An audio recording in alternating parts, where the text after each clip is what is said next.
Katharine, Duchess of Kent. You'll have a photograph, which would be nice, yeah? Fiercely proud of her roots. Her Royal Highness is, of course, a popular Yorkshire figure herself. And best known as the Royal at Wimbledon, whose kindness to runners-up won her millions of admirers.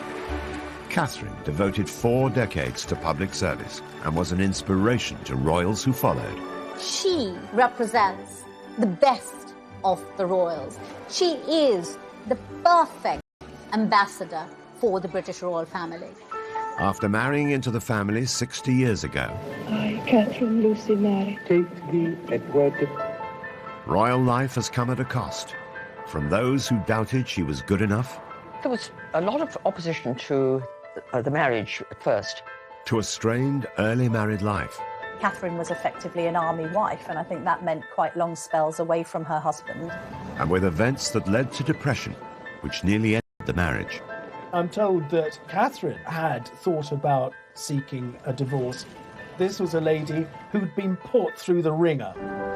Katharine withdrew from public duties and shunned her royal title.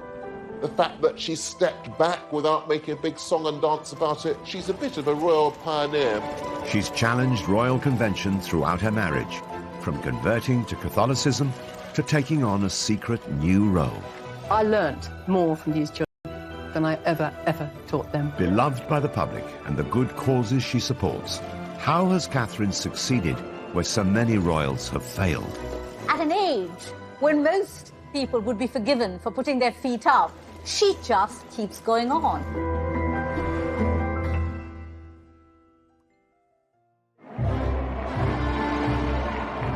The 8th of June 1961, the wedding day of Prince Edward, the Duke of Kent, a dashing young soldier, with Katharine Worsley, the daughter of a Yorkshire aristocrat who was proud of her northern roots. Just having that wedding in 1961 at York Minster was a royal first. Nobody from the royal family had been married there in over 600 years. And this was very much a nod to Katharine's Yorkshire roots. She's very proud of the fact she comes from Yorkshire and from the north. The Queen and her family travelled up on a special train for the landmark event, while the young Princess Anne was among Katharine's bridesmaids. The local media dubbed this as the White Rose Wedding. And indeed it was. Even the Queen had the White Rose of York as part of a tribute to the setting. Just under 12 million viewers tuned in to watch the afternoon ceremony, and it was one of the highest-rating programmes of the week in half the nation's homes, at a time when the UK had... take thee, Edward, To my wedded husband. to my wedded husband. was just one small hitch, not seen on camera, as the newly married couple made their exit. After they'd signed the registers, the veil got caught on the step of the altar, and she felt it pull and stood absolutely still until it was released. Otherwise, the veil would have come off, and the diamond bandeau tiara that she was wearing that had once belonged to Queen Mary would have come crashing to the floor. No Duchess, composed and smiling, unruffled even when her train gets caught up. Katharine made her mark from the word go. She was the first untitled woman to marry into the royal family for more than a century. As this 1961 tabloid reveals, it was front-page news that the Duke of Kent was to marry a Yorkshire lass. It did break with tradition, this idea that although she was the daughter of a baronet, that she wasn't royal herself. And that was breaking boundaries and changing things. She's definitely upper class. She had no title, but her parents had a title, and it was clearly a love match. And she was quite clearly a sweet girl, and that was how she was portrayed. Marrying into the firm had not been Katharine's long-term ambition, but she went on to embrace the royal family on her terms. From an early age, her biggest passion was music, as she explained in a revealing interview on Desert Island Discs. Well, I hoped music would be my life.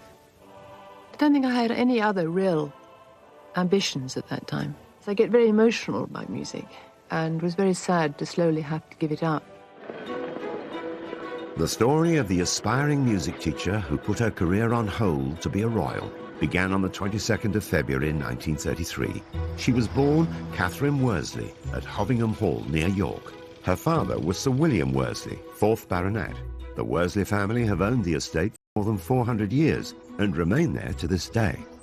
Catherine's background was certainly aristocratic, and she lived quite an idyllic existence at the family estate in Yorkshire. As these charming family photographs reveal, the young Catherine found plenty of play areas within the extensive grounds of the Hovingham estate.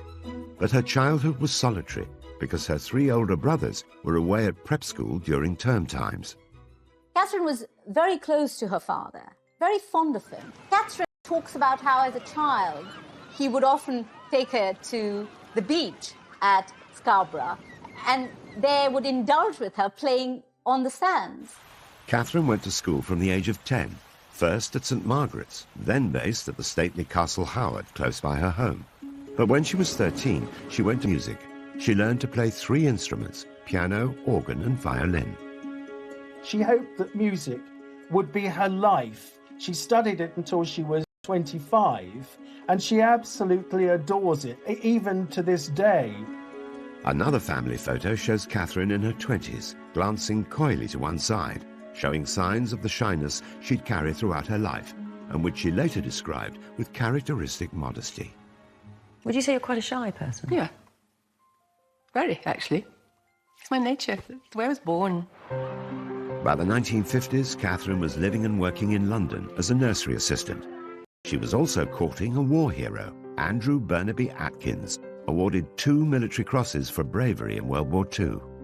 Andrew Burnaby Atkins, whom I knew slightly, was an incredibly glamorous figure, but the girls I knew who were keen on him, they all knew it was no good. They all said rather gloomily, he's after this blonde in Yorkshire.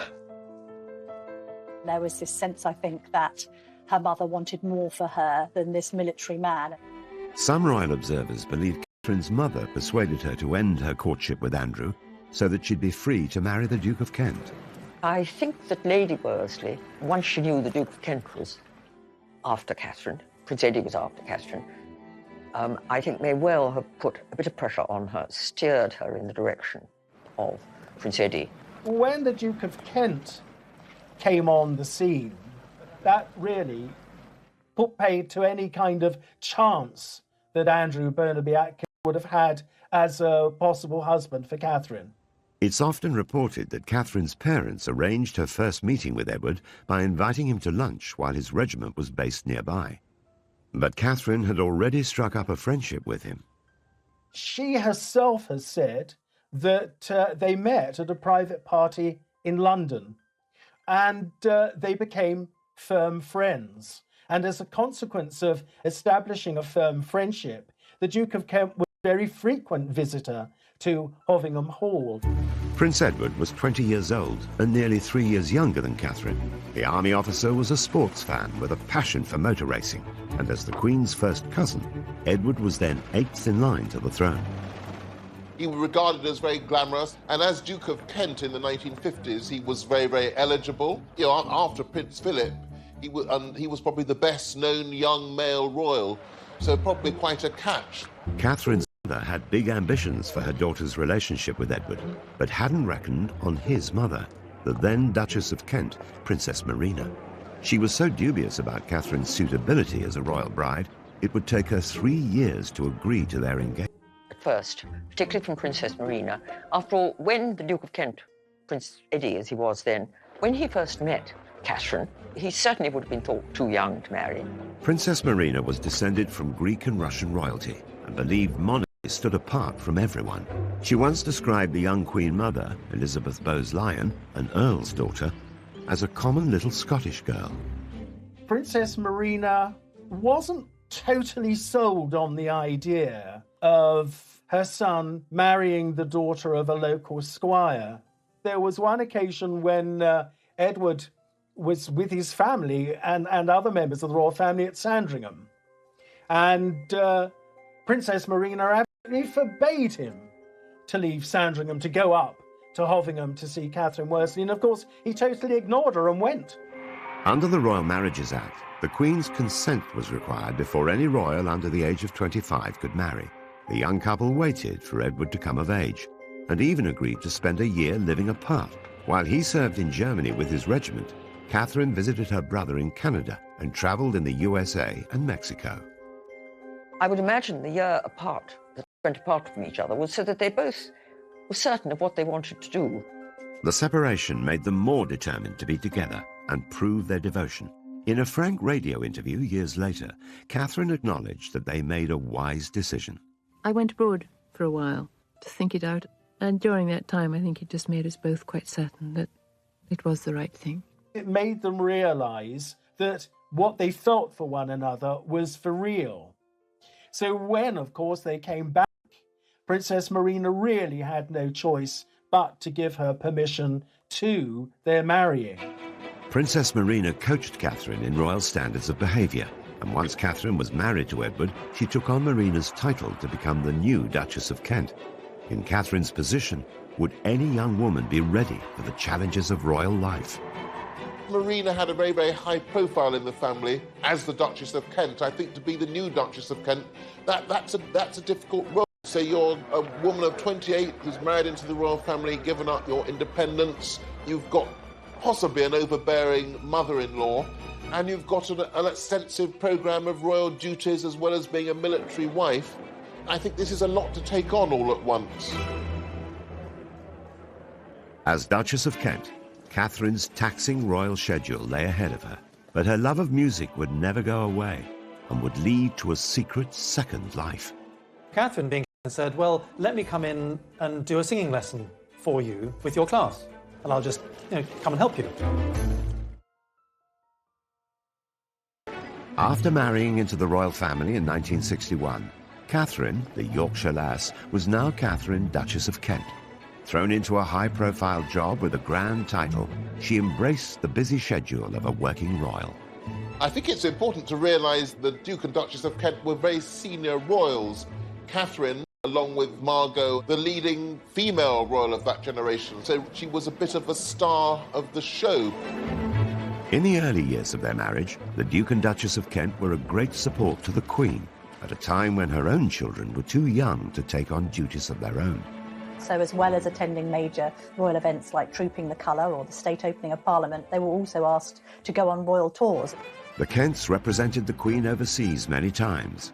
One of their earliest visits was to Uganda in 1962 to mark the country's independence from British colonial rule.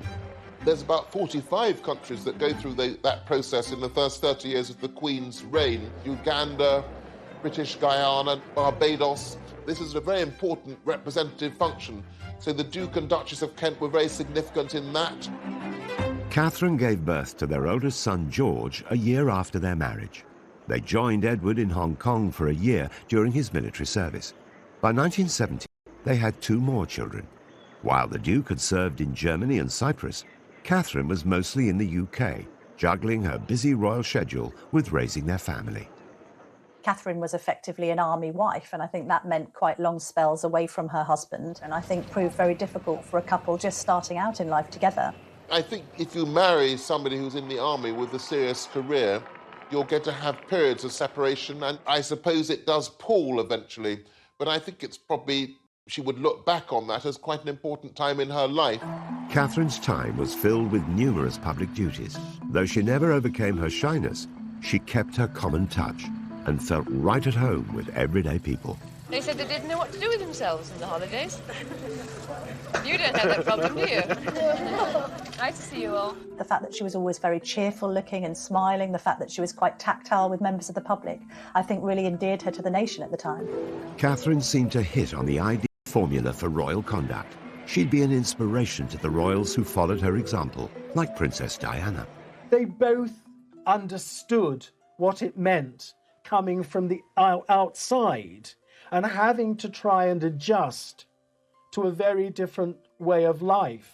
As Diana was to achieve later in her charity work, Catherine kept the focus on the cause rather than herself.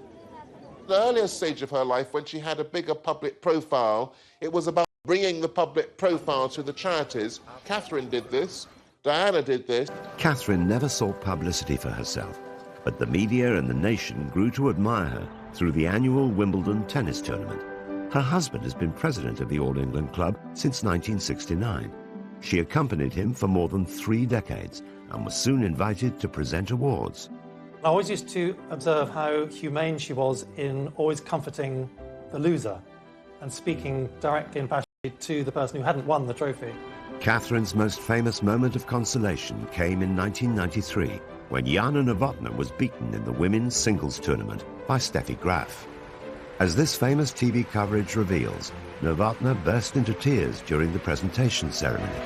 The loser had to make do with some royal words of comfort from the Duchess of Kent. Catherine's embrace, watched by millions of viewers, revealed her to be one of the most demonstrative of royals. Although some people might have been surprised to the royal family just expressing a natural human emotion, for Catherine that was just the normal, natural thing to do, and it was very impressive. In a candid interview years later, Catherine was still modest about her hug with Jana Novotná. You put your arm around her, and well, that's what you do when people are crying. A lot of people at the time said, my word, a member of the royal family. We are quite normal people. We do hug people who cry. We don't say, there, don't stop crying, no. She told people that she was terrified to go onto centre court because of this innate shyness, and she couldn't quite believe that she had attracted a level of fame because of her role on that sporting occasion. Such was Catherine's shyness and modesty, few people knew at the time that she'd already supported another Wimbledon star, Martina Navratilova. The communist regime in her homeland of Czechoslovakia refused to let her family join her in London for the 1978 contest. We don't quite know what the Duchess did, but there were reports that weren't denied that she had lent a hand in making sure that Martina's mother could be there to witness her tennis skills on the court in Great Britain. What are your impressions now of this country and of this tournament so far? It's very nice here, but I'm very glad to see my daughter. Catherine stopped presenting trophies in 2001. There were also reports of her being displeased with the club after they reprimanded her for trying to bring a non-royal visitor into the royal box. In fact, she was trying to give a treat to the son of a London head teacher, Philip Lawrence, who'd been killed outside his school in a street attack that shocked the nation. Pupils and colleagues gathered today at the Roman Catholic school in London's Maida Vale and paid tribute to their head teacher, who was married with 4 children. Catherine became very friendly with Philip's widow and also with Philip's son, and she tried to get the son into the royal box, which seems rather heartless and rude. She did remain a tennis fan and continued to attend for years and years after that, but just in the stands with everybody else because she went along with friends. Catherine has often found herself going against the royal grain. And in 1993, a chance encounter would lead to a new secret life, and one that would finally allow her to share her love of music. She had met one of the classroom teachers from the Wansbeck Primary School, and this teacher was explaining to her how nervous the teacher was about teaching music. So Catherine, being Catherine, said, well, let me come in and do a singing lesson for you with your class, and I'll just come and help you. And so, for the next 13 years, Catherine commuted to Hull once a week to teach music in a primary school, and later at schools across the country. As this touching documentary reveals, her rapport with children is instant. What's your favourite pop group? Black Eyed Peas. Is it? Yours is that? What's yours? I like blue. You like blue? I think everybody likes blue. Westlife? Yeah. Everybody says that now. Catherine only brought cameras into schools when music education needed attention. Until then, she taught in secret, relying on staff discretion and using the name Mrs. Kent. Nicholas Robinson, her friend and a former head teacher, watched her at work. We travelled up on the train from King's Cross. She was in her tracksuit and trainers. And what really struck me was at the end of the 50 minutes, when she said, right, now children, it's time to finish. We've come to the end of our singing lesson. They all started saying, oh no, miss, please, can we sing that last song again? From my experience of singing, to have children saying, please, can we have another song after 50 minutes, was just really striking. One of the books I read, called Rhinoceros in the Classroom, said something very true, which is that a classroom is a room full of learners. I learnt more from these children than I ever taught them. She did it with the Queen's blessing, because I think both women understood that this is where Catherine's passion lay, and it wasn't going to interfere with any affairs of state or indeed family matters. The Queen has been so grateful for Catherine's contribution to the royal family, she gave her a special award. Catherine was given the Dame Grand Cross of the Victorian Order, which is in the monarch's personal gift. So I think the Queen has been quite close to Catherine and has been very keen to thank her for her service to the royal family through the decades. But Catherine was to pay a heavy price for her constant devotion to duty. The impact of these traumatic events meant that Catherine spiraled into very serious depression.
In 2002, whilst Catherine was teaching in Hull, she made a momentous decision, officially withdrawing from her royal duties. Thinking of it, I really will. Come the mid-90s, as it's now known, she doesn't make a big announcement and sing-song about it. By announcing that you're stepping back from something, you draw attention to yourself. So I think that what she did was much more dignified. Aged 69, after more than 40 years of loyal public service and now a career as a music teacher, Catherine's decision was fully supported by the royals. But she went a step further in her diversion from the royal path. Catherine did not want to use the title of Royal Highness. And this was Catherine making the point that her royal life was behind her. And therefore, because it was behind her, because she was marching to her own drum now, she didn't need the rank or the title. She wanted to be Catherine. The Duchess revealed this herself in the first interview she gave after giving up her royal title. I don't like being a public figure. I say that very humbly. Why not? It's my nature. It's the way I was born. I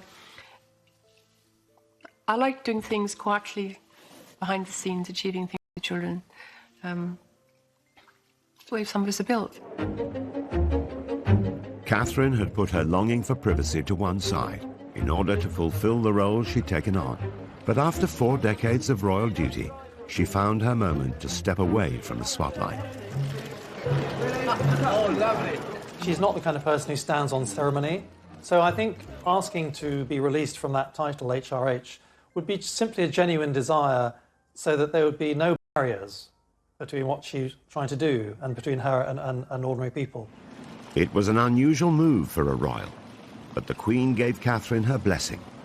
It is quite significant to say to the Queen that you want to drop the use of your HRH status. There's quite a strong bond between the two women because they're of a similar age. The Queen 94, Catherine 88. And I think the Queen had admiration for the way that Catherine was quietly going about the business of trying to make life better for others. The Duchess's desire to step back from royal life led to unfavourable speculation in the media. She was branded a recluse. Catherine opened up about this in her heartfelt chat with Fiona Bruce. What do you make of that? I mind terribly. You mind terribly? I mind terribly. I mind so much because I'm not. I never was. I'm far too busy, Fiona. Teaching is a very full-time job. I travel to Manchester, I travel to Albury, I travel to London on a regular basis to various things. I look after my family, I cook for my husband. No, I'm not a recluse. That period where people said she had been a recluse, actually she was secretly teaching at a primary school in Hull. The decision to drop her HRH title wasn't the first time she sparked headlines. In 1994, the Duchess caused great controversy when she once again pushed the boundaries of royal protocol, converting to Catholicism.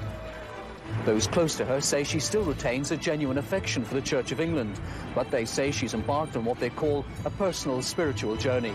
It was very significant, largely, of course, because not since 1701, the Act of Settlement, had a member of the royal family become Catholic. The Duchess arrived for the private ceremony with her husband to the applause of waiting well-wishers. Catherine's decision to ask the Queen to allow her convert was really another example of what a determined woman she was. Despite being head of the Church of England, the Queen approved of Catherine's personal decision, but the move still caused a stir in the press. I think the media regarded it as quite controversial simply because it had never happened before. And this was at a time when, there'd been a lot of press coverage about the Duchess. Converting to Catholicism was a big step. She would not have done it in any kind of way to upset anyone else. It would have been a private matter for her. It's thought that Catherine had turned to Catholicism following tragic events that she faced as a mother. At the start, family life seemed almost idyllic. In the 1960s, I think it was a very happy family. They had the lovely house of Coppins in Iver, about 15 miles to the west of London, which had been inherited from the Duke and Duchess of Kent, the previous generation. The couple have 3 children. Their eldest child, George, known as the Earl of St Andrews, their middle child, a daughter, Lady Helen Windsor, and their youngest child, Nicholas, Lord Windsor. She seems to have had a desire to have a big family, so they had the 3 children, and it seems that she wanted to have a 4th child. But the years that followed would be some of the worst of her life. Along with losing both of her parents, the dream of having more children ended in tragedy. In 1975, at the age of 42, she became pregnant with her 4th child, but very sadly she contracted German measles. And of course, German measles in the first trimester can have the most devastating effect. And she had a termination. And I don't think she ever really quite forgave herself for that. But at the time, it seemed absolutely the right thing to do. Although the decision was medically advised, it's said to have plagued Catherine ever since. And in 1977, 2 years after the termination, tragedy struck once more. At 44, she conceived at birth. After 36 hours struggling to keep him alive, this baby died. And it devastated her. This triggered for Catherine the start of the most terrible period of depression, leading to being admitted to the King Edward VII Hospital. She was there in the hospital for 7 weeks. Catherine had hurled herself back into royal duty, which had serious consequences. Some said it was nervous exhaustion. Others talked about a nervous breakdown. Catherine, by her own admission, was suffering from depression at the time. Catherine later took another groundbreaking step for a royal, publicly opening up about the trauma of losing children and her personal battle with mental health issues. Royals weren't open about their mental health as we're used to them being now, with the likes of Prince William and Prince Harry talking about their Heads Together charitable initiative. Back then it was unheard of really for royals to be that revelatory about their own innermost feelings. Catherine gave very few interviews, and then only on subjects about which she both felt deeply and she felt would be of significance and use to members of the public who might have suffered in the same way. That did make Catherine appear to be somebody who was perhaps more relatable than the average royal, somebody who seemed human, very much one of us rather than being perhaps one of them. In addition to the loss that the couple suffered, the Duchess also battled health issues for most of her adult life. It was first said that she was suffering from Epstein-Barr virus, then ME, before it seemed to be confirmed that it was celiac disease that she was suffering from. But before, of course, that they'd actually got to that, she had been suffering quite considerably from health problems. None of that was apparent at the time when she was cheerfully giving the prizes at Wimbledon, carrying out a huge programme of public engagements. Despite the toll it took on her health, Catherine remained determined to measure up to royal expectations in a world where duty comes before all else. It epitomizes the essence of this determined woman. You know, she refers to herself as a perfectionist, and she says, I'm a 24-hour person. Since I've known Catherine over the 20 years, she has always worked tirelessly. And I know when she was teaching in East Hull, that over the 13 years that she was teaching there, I think she only missed 2 days. Despite Catherine's personal struggles, her primary focus seems to be helping others. Alongside being a working royal, a teacher and a mother, a large part of Catherine's life has been dedicated to charity. She marries into the royal family, and that gives her a voice and an ability to make a difference. It's not a crazy dream. It's a possibility. I really do believe we can actually do this. She has served as the patron, president or board member of more than 100 charities.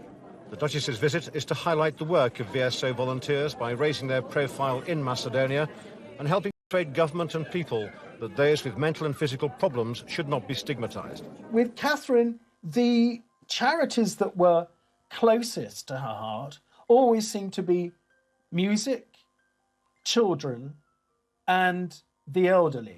One especially close to her heart was Helen House in Oxfordshire, the home for terminally ill children, and she was a great presence there. I learnt, I suppose, after being here 4 or 5 times, it suddenly came to me how tears and smiles walk side by side.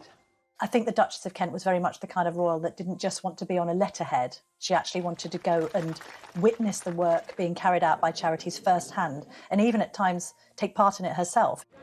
For some years, Catherine went as a volunteer on pilgrimage to Lourdes in France, getting up at 6 o'clock in the morning, going to the hospital, helping to bathe and dress one of the pilgrims, or helping to feed them, sitting with them having a cup of tea, a cup of coffee, or just chatting to them. After she took on her role as patron of the Samaritans, the Duchess insisted on becoming a Samaritan herself, personally taking calls from those in need. She worked for them as a volunteer for many, many years, and she was always known as Kate. And, of course, nobody knew who they were talking to. I remember I said to her, how do you cope if somebody rings up and says, I want to die? What do you say? And she replied, you have to cut everything else out and focus solely on trying to help that person. Here's a woman who's led a life of the most unimaginable wealth and privilege, and yet has managed to retain the common touch. She's still that golden-haired lass from Yorkshire, you know, who married the royal prince. Whilst Catherine directed the spotlight onto her charities, what many didn't realise is that her marriage to the Duke of Kent was under great strain, and had been for some time. Catherine and Edward were quite different people with very different interests. And though they were very much in love and had a loving family life, this put a strain on their relationship. And then in the 1970s, after the loss of not 1, but 2 children, and Catherine's serious depression, Catherine needed her husband to be there for her. Edward was raised as a royal. He was part of the royal family. With the repression that can bring, with the restrictions that can bring, Edward wasn't able to deliver. It's even thought at the time that the couple were considering divorce. I'm told that Catherine had thought about seeking a divorce, but certainly the Duke of Kent promised the Queen that there wouldn't be a divorce.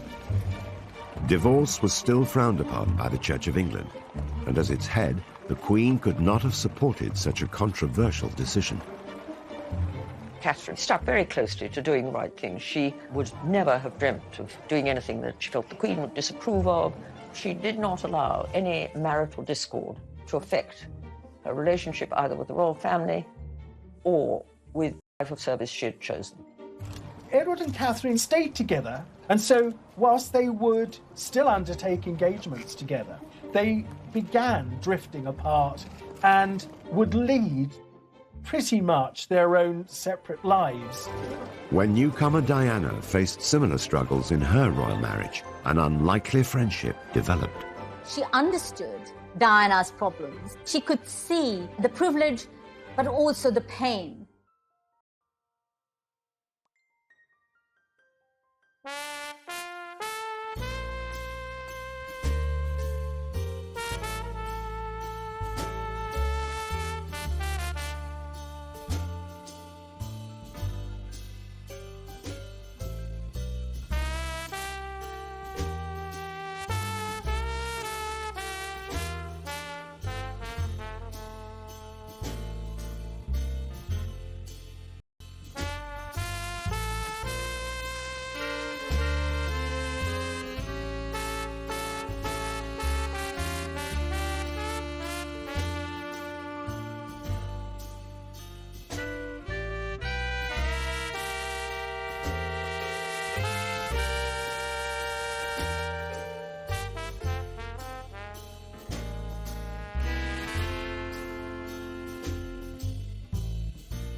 Same time remaining within the royal fold and not offending anyone by their own desire to do things a little differently.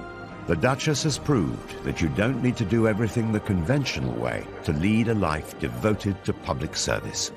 She has spent most of her life trying to help other people, and that service is what the monarchy is about.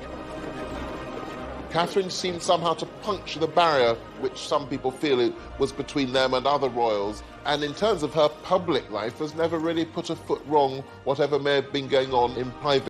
So yes, she's a bit of a royal pioneer.